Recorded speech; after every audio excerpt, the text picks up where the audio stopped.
Hey guys, guess who's back? So right, in this video I want to talk briefly about my return to the UK. Yes, greatest country ever. And I actually got the chance to spend my All Year's Night, or New Year's Eve as they call it here, out in the city of London. Now, this was supposed to be a grandiose experience for me, and I decided, I was going to book a hotel in the middle of the city, and I was going to go out a day before, so I didn't have to put up with any traffic or anything like that. And I got these tickets for the Red Zone, which is right on the embankment, right at the Thames. Apparently, you could see everything right there with no obstructions. So me and my girlfriend, we decided to trek out there on the Saturday night. Stayed at the Doubletree Hilton at Westminster. Excellent place, highly recommended. And we had a great day out. She took me to the Charles Dickens Museum. I'm still recovering from that experience. And then the second day we decided, right, we're just going to rest up and we're going to head out to the event. Now, I must say a couple good things about this event, although I have a number of criticisms. Firstly, the police presence was phenomenal. Anybody who's been watching this stuff online knows that ISIS had made some bogus threats, suggesting that, their isolated cells come out and, do a lot of harm and damage to people coming out of churches and at major events like this. So I'm happy to say that nothing happened. We ushered in 2018 without, at least from my knowledge, any kind of serious incident. However, I gotta say, despite the fantastic police presence and, whatever organization went into this thing, me and my girlfriend, we walked out there from the hotel. It was supposed to be like a 30-minute walk to the location. Needless to say, it took a little longer than that.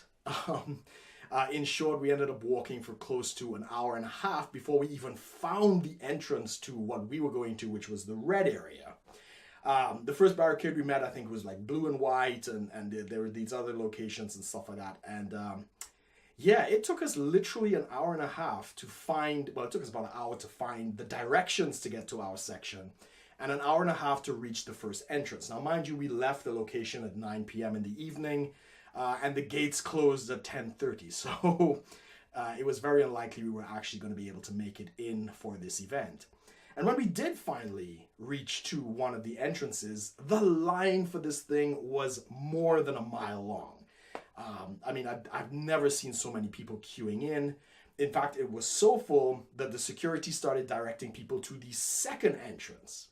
But the irony of ironies behind this entire thing was that every time somebody would direct us to a location, it was always like, just 5 minutes this way, 5 minutes that way. And of course, it never was. We walked on past that entrance for like another 20 minutes to go up to, I think, to the Blackfriar entrance. And at that point, it was just pointless. It's like, no, I'm done. I'm not doing this whole thing.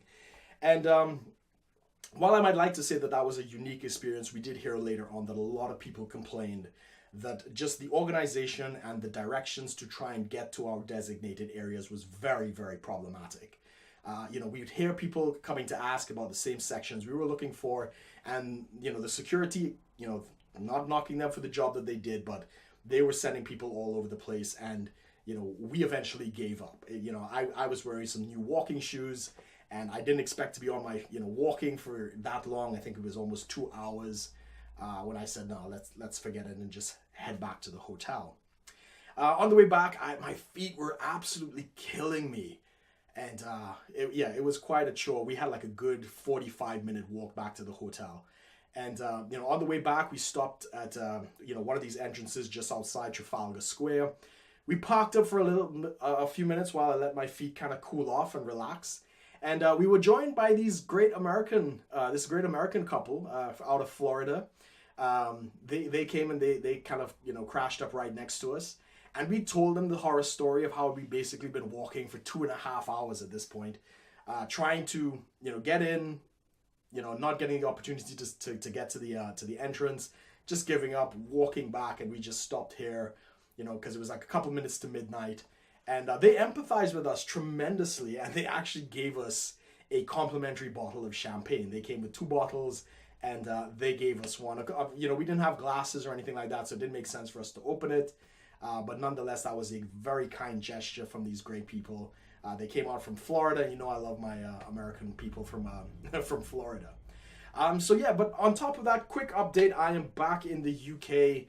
I might make one more trip out to Trinidad and Tobago, probably in March of this year, just to wrap up a couple of loose ends, but then I'm pretty much back for good. Circumstances have definitely changed from my situation, but I'm very comfortable now, and I look forward to getting back to making more videos. So yeah, there's a lot of commentary that I want to do. There's a lot of crap that the NHS has done. I've been being bombarded by their PR department upon my videos, which of course are these fake accounts that, you know, are just out there trolling and trying to put a good spin on a lot of the disasters coming out of the NHS. Nonetheless, the Parliament has been doing some great stuff. Donald Trump hasn't disappointed either. And I look forward to doing more streams with my friend Amos. So for those of you who've joined me recently, thank you. And again, I'd just like to wish everybody a very happy new year. And I'm looking forward to an exciting 2018. So if you like this video, be sure to like, share, and subscribe. If you'd like to see more, make sure and hit the notification button. And as always, guys, thanks for watching. Take care.